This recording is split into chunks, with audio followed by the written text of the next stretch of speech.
You mentioned Meharry as the place that you anticipated going to. Yes. But I understand that you got rejected by Meharry Medical School. That is correct. How could that happen? Well, well, I had excellent grades, but that was an exam you had to take. And let me tell you about the exam. On the exam, I had above average grades on science, but we never had to take humanities when I was at Florida A&M. So in that section, I just knew I did not do well. They would ask questions about Titian, Tintoretto, Demosthenes, Euripides, Medea. I can't remember all these terms. I had no idea what they were. I'm not saying that was the sole factor, the sole reason, but did not get it. I was rejected. My good friend George Rawls was rejected also. Later, after I became a member of the faculty at Howard, and I have to tell you how I got into Howard though. After I became a member of the faculty, I went to Dr. Joseph L. Johnson, who was the dean at the time I came to medical school. And I asked him, I said, Dr. Johnson, why did you and the admissions committee admit George Rawls and me? He said, we looked at your college grades and we looked at the disparity between your college grades and this score on the MCAT exam. And we said to ourselves, if you give it to these young men, they can get it. They've shown that by the grades. You can't expect them to know something to which they've never been exposed. And that made a deep impression on me when I heard that, because that has made me be one of those persons who say very vehemently, please give people a chance. Give them an opportunity. If you have any evidence that they can meet the standards, then give them the opportunity. If they don't meet the standards, then they don't graduate. They must meet the standards, but you must give them the opportunity. Now, how to get into medical school. George Rawls and I, we are two of the best students on the campus. George Rawls has all A's. I have all A's, 1 B+. We haven't gotten admitted to medical school. Dr. William H. Gray was president. He's the father of Bill Gray, who's the president of the United Negro College Fund. He was our college president. He got on a train, didn't like to fly. He got on a train, came up to see Dr. Mordecai Johnson, who was president of Howard. He said, how can you not accept these two men into your medical school? Dr. Johnson sent him down to see Dean Joseph L. Johnson. Within 10 days, Rawls and I both had letters from the Howard University College of Medicine. I have my letter. My mother kept it. July 13th, 1948, I got a letter from Howard University stating that I have been accepted at the Howard University College of Medicine. It is impossible for me to describe to you the feeling of joy, elation, happiness, anything you can think of. Here, something I've wanted practically all of my life, from the time I could really think about it, at the age of 9 or 10, I wanted to go to medical school, and I have been accepted at the Howard University College of Medicine. It must have been equally devastating, on the other hand, when you got the rejection from Meharry. It was, but it was devastating, but I never gave up hope.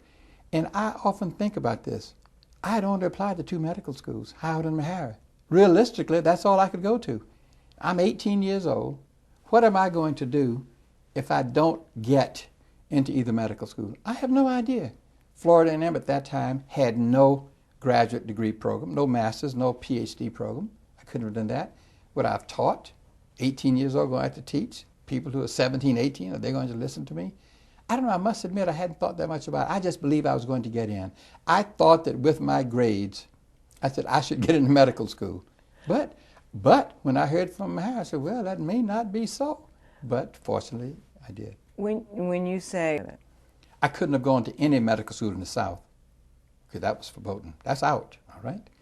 The medical schools in the North would accept an occasional black student, but usually they were students who were in that undergraduate school.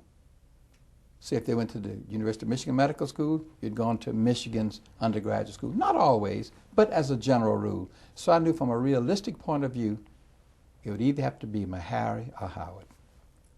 So you didn't really have a lot of role models in terms of black doctors, particularly in the North, but black doctors who had succeeded in the area of medicine that perhaps you were interested in? I mean, it was a small group of... It was a small group, and it was only when I was thinking about going to Howard that I learned something about a Dr. Charles Drew or Dr. Montague Cobb, for example. It was only then, because I'd heard so much about Meharry, mind you, the one black physician in my hometown, my godmother's husband, the one black physician I knew in Bainbridge, Georgia, both from Meharry. So I'm just hearing about Meharry. So that's why I'm going to Meharry.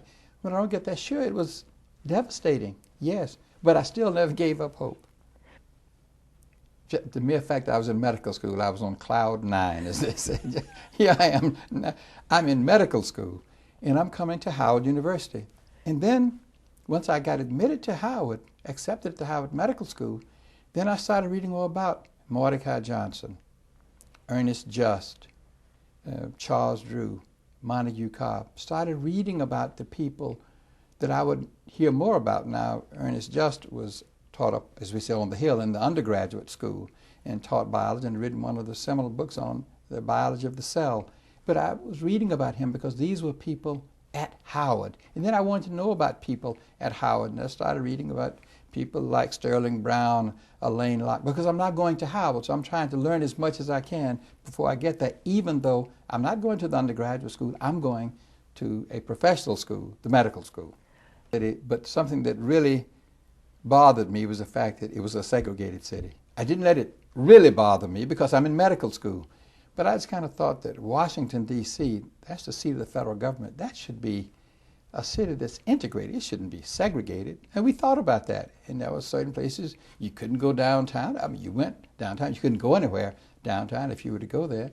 And so you had your area, so you knew about U Street and the Lincoln Theater, the Republic Theater, the Booker T, the different areas you'd go, the Hollywood, little places, night spots you would go, Evelyn's, all these places, because that was your area. They were around Howard. And Howard had a great history, and you learned more about it, and you just happened to be a part of it. And I wanted to become a physician. And I said, I cannot allow myself to become distracted by anything else, so that someone is going to make me think about something other than medical school. For example, when I came to Howard, I'm a strong alpha. I went to my first Alpha Phi Alpha meeting, and the brothers in the fraternity were arguing over whose girlfriend was going to be Miss Alpha that year. That was my first and last meeting of Alpha. I said, I do not have time for this. When I'm in college here, we can argue about this. I'm in medical school now. I'm studying 6, 7 hours a day. And before exams, I'm sometimes up all night so that I can do well. So I can't do it. In other words, my mind was on doing well in medical school. I've achieved my goal of getting into medical school.